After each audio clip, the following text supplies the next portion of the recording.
All right, hello and welcome to another episode of A Fresh Perspective with Jeff Charles, with your boy Jeff Charles, where we prefer truth over narrative and principles over politics. And I've got another fire guest for you guys today. We're going to talk about a little something different, And it's kind of something I've been wanting to talk about for a while anyway. So I have the perfect guest for that. But before we get into everything, you know what to do.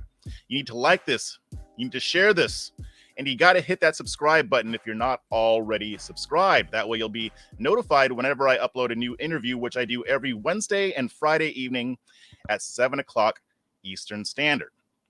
Now, I talk about a lot of race stuff and culture on my channel. You guys know that. It usually pertains to the Black community, but I haven't done a whole lot on the Latino community. So my guest is going to be awesome for this. There's an issue that's coming up, and we know what's been happening in the midterm elections as well. So I'm just going to go ahead and bring him on. I have with me Heritage Foundation's Senior Fellow, Mike Gonzalez. Welcome to the program, brother. Thank you very much. Thanks for having me on. Great. I'm really excited about this, actually. Before we get into everything, why don't you tell us a little bit about yourself? I've been here for 13 years. I'm a senior fellow. I write books. I write papers. I write op-eds. My topics. My last book was on BLM. It's called BLM: The Making of a New Marxist Revolution. I tried to bring attention to the fact that what happened in 2020 was a result of an attempt by people who were trained Marxists, trained by other Marxists into how to take over society, how to change society, tried to overthrow the way we're constituted as a nation. It was not about social justice. And I write a lot about identity politics. I write about foreign policy a lot as well. I travel a great deal because what is happening here is also happening in Europe and Latin America, especially. Right. Okay, that's awesome. I'll have to check out your book. Now, you recently wrote an op-ed for The Hill, or co-wrote it, regarding the Smithsonian Museum and their Latino exhibit, and you were pretty strong against it. You said it was a disgrace and that it's profoundly disconnected from the actual Latino experience, which isn't surprising when it comes to progressives. But what is the issue with this exhibit? Well, it gives not just a liberal view. It doesn't give a liberal view or a leftist view. It gives a very pronouncedly Marxist view of the Hispanic experience in this country, portraying it as just once again, theater of war between the oppressed and the oppressors, with the United States being the oppressor and the people who have immigrated here from Cuba or Venezuela or Latin America, the rest of Latin America, as being oppressed by this repressive society. All of that is a hoax. Obviously, people come here escaping repression. People come here escaping penury and bad economics. They come here because our freedom allows for a great deal of political liberty and also for a great deal of economic prosperity. So people don't come here to be victims, and in fact, they're not victims, they're victors. But this exhibit, which is really a preview of a coming museum, it gives a very, very skewed. It's actually it's part of what we're seeing in the rest of society with BLM and the 1619 Project. This attempt to denigrate the United States, and it was a disgrace to put. That's a good word for it. I think so too. So one thing that I've always noticed, Mike, when I'm looking at the media and how things play out on the political stage, usually when they spin a false narrative or lie, they tend to lie by omission, not necessarily by commission. Like they don't. I mean, sometimes they just make stuff up, but a lot of times they'll give you facts, but they'll leave out the facts that they don't like. So when it comes to this exhibit, what are they leaving out?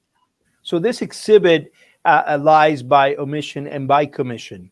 Okay. So the things that they omit is the Hispanic who comes to this country and finds and becomes a successful member of society and loves the United States and joins the military, joins civil society, succeeds, does not think that this country has systemic racism.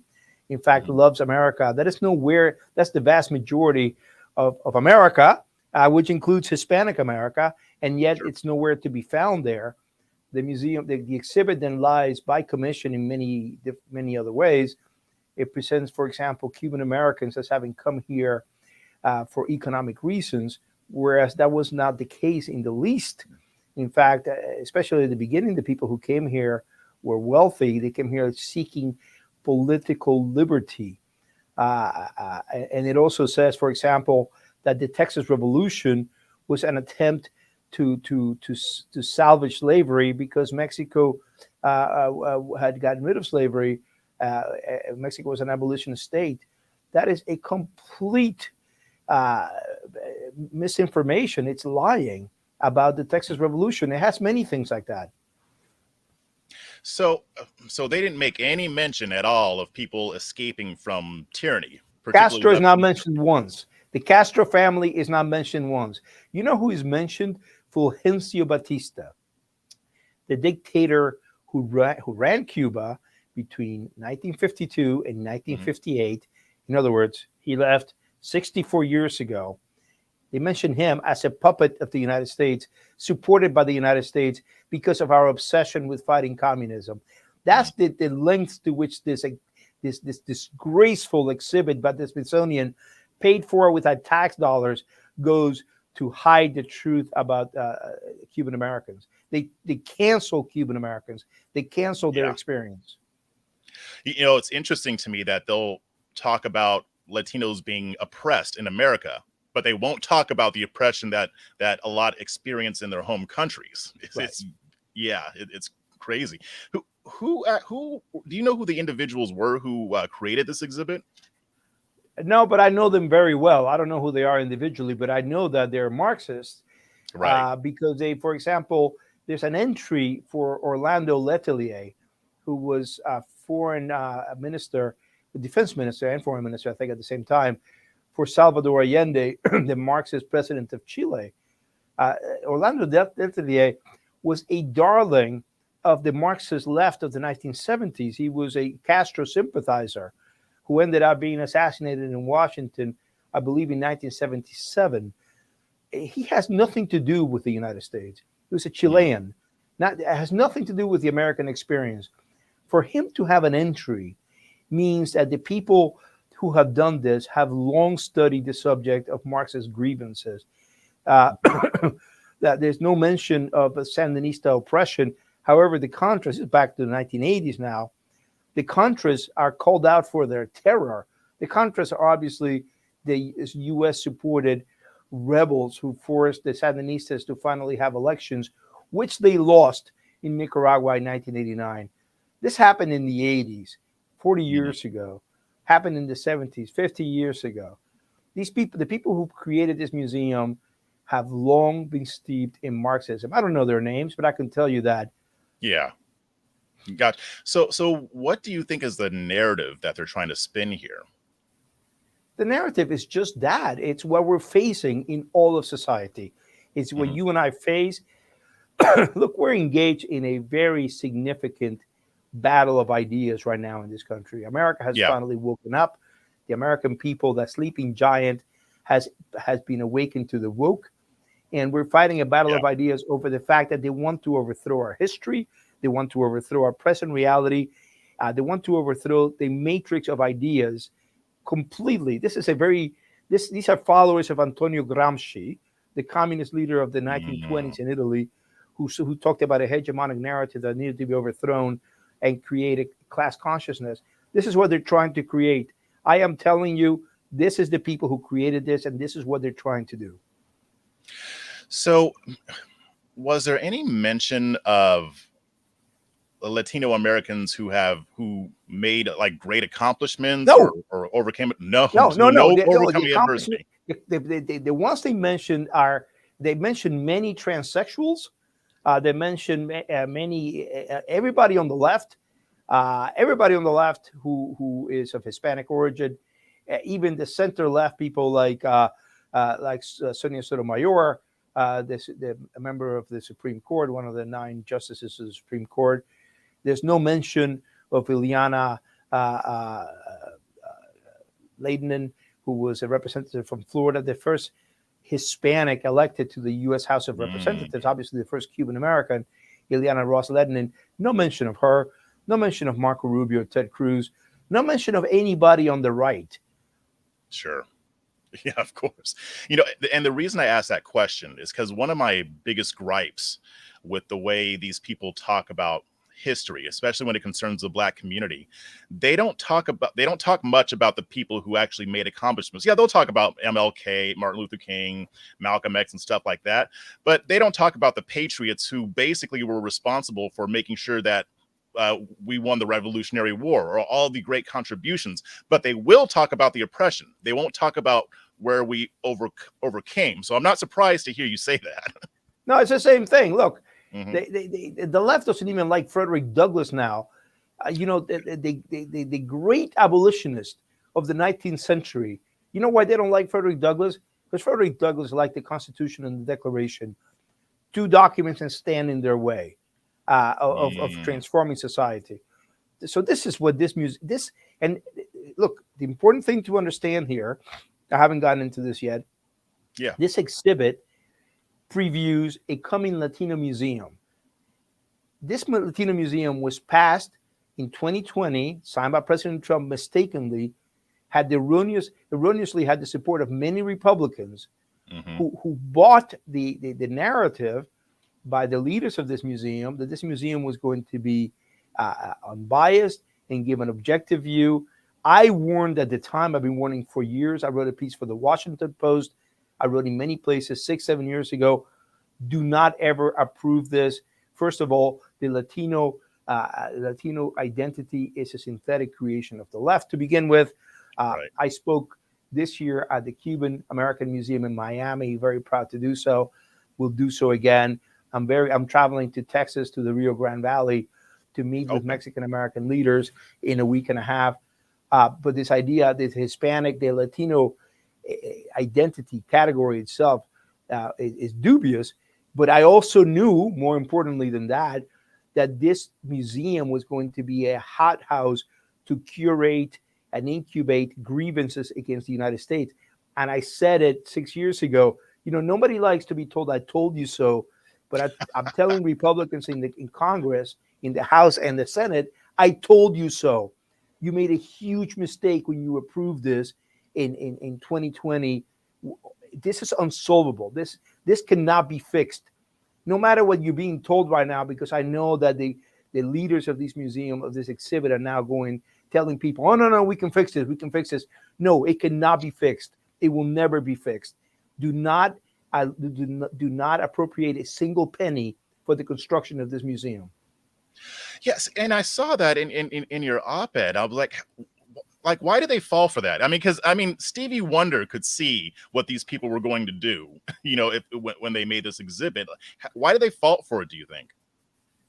I like to say that they lack a spine. They think that they're always afraid of being called racist. I see this in many instances. If you know in your heart who you are, if you know you're not a racist, for Pete's sakes, don't be afraid of what people are going to call you. You know who you are.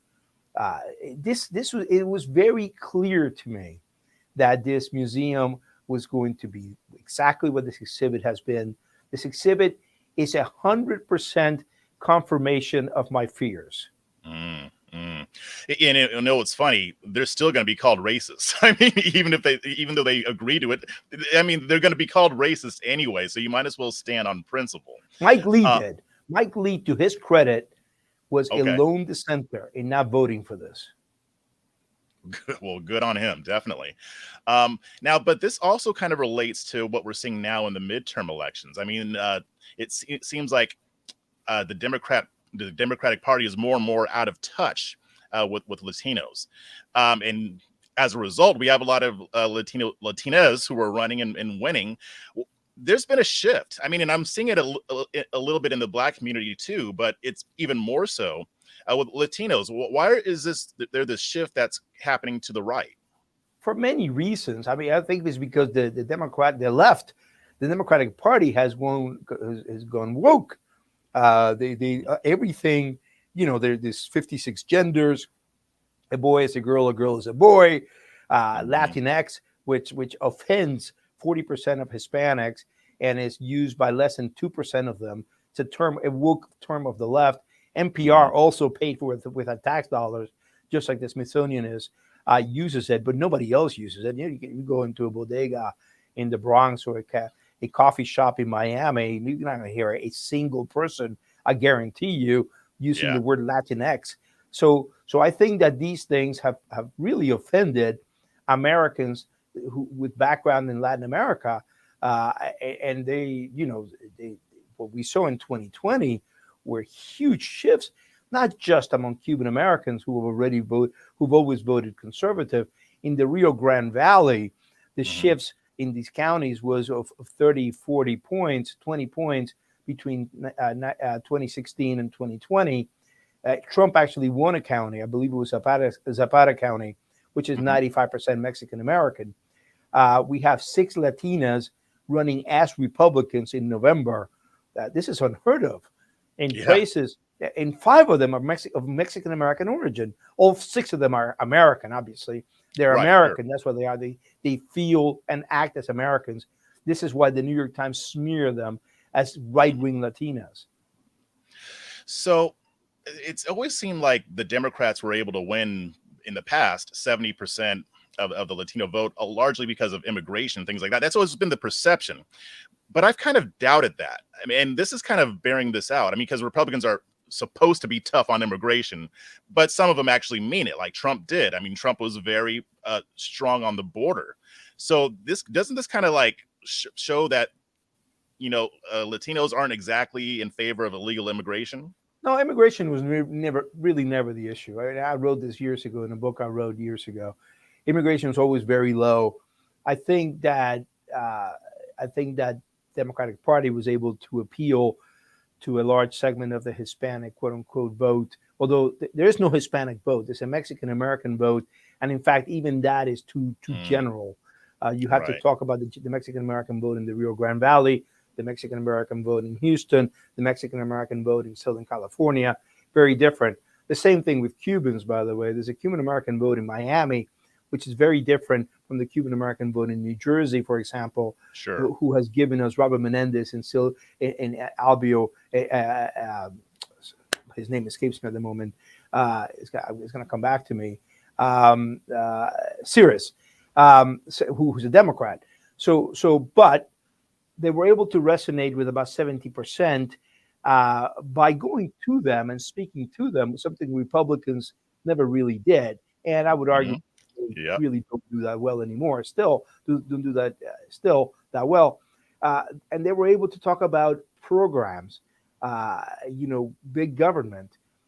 I think that the Republican Party needs to go and speak to these groups and getting to these radio stations, which is happening. Conservative talk radio in Spanish is huge. That's the reason Soros just bought 18 Spanish language radio stations, because they're running scared now.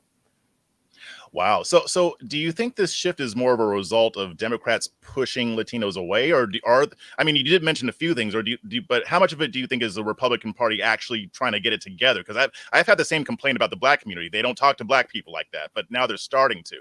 Do you think that there are things that the Republican Party is starting to do right in this regard?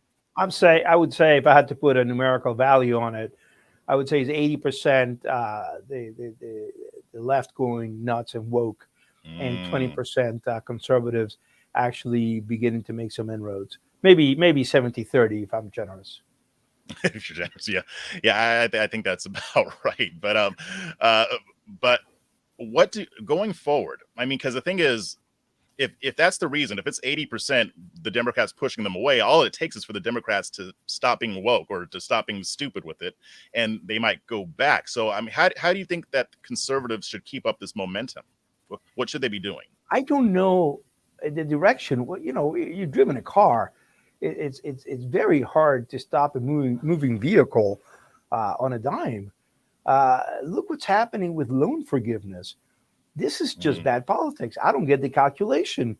They're going to forgive the loans. So a lawyer is going to benefit on the back of an Uber driver or a plumber. And yet they're going ahead and doing it because Bernie Sanders and AOC demanded. They're going to forgive the loans of wealthy people, wealthy upper middle class people who engage in these loans, and ask carpenters and bricklayers who were not party to this loan to pay these loans. So that's just an example of how woke the Biden administration has been, and the Congress has been since the Biden administration came into office. Look, I can go point by point. BLM, the organization, the Black Lives Matter Global Network Foundation, is working with the White House on action plans for all agencies and departments of this government. This is a very woke administration, and I think it alienates a lot of people. Yeah, I'm seeing that too. So what I was going to ask is, it seems like an even better fit because, I mean, I know the Black community has a lot of conservative values, even though they vote Democrat. The same is probably true for Latinos too, right? I mean, from what I've seen, a lot of them seem to be more conservative than leftist. Yeah, I mean, it's hard to generalize, right? Because I think that an immigrant to this country is never going to understand things that are unique and peculiar to this country. The first is our obsessive constitutionalism, which is right, which is the right way to go, which is what has kept America together for as long as we have been together. We are, we're obsessive about liberty, and rightly so. This also we are also unique in the how we pay attention to keeping government small. Our Constitution is a related matter, and our Constitution is the only Constitution in the world that is written to keep government small, to make sure that government does not encroach, the state does not encroach on the rights of citizens and their families. That is unique to us. I think it takes a while. That needs to be explained to people who immigrate to this country, whether from Peru or from Portugal. Gotcha. Okay. So last question before we sign off. Do you have any predictions about where this trend is going to go? Do you think it's going to be more Latinos coming over to the right, or do you think it's going to level off at some point, or how do you see this proceeding? You know what Yogi Berra said, right? That famous Cuban American. It's hard to predict, especially about the future. Yes, it is. So no, I'm not going to predict anything for you. What do you think? I'm crazy? Yeah, you don't have a crystal ball. I will say, if Republicans continue to do what they're doing, if they continue to go on Latino or on the radio and actually do outreach face to face too, I think that we'll see some positive. Now, it's still the Republican Party though, so they never miss an opportunity to miss an opportunity, right? Oh my God! Oh dear. Yeah, you're so right. Yeah. All right. Well, but before we get going, why don't you tell everybody where they can find you, and also bring up your book too? Yeah, I mean, look, this book, BLM: The Making of a New Marxist Revolution. I think it's important to understand what is happening in our society. What happened in 2020 was not spontaneous. It was part of a plan.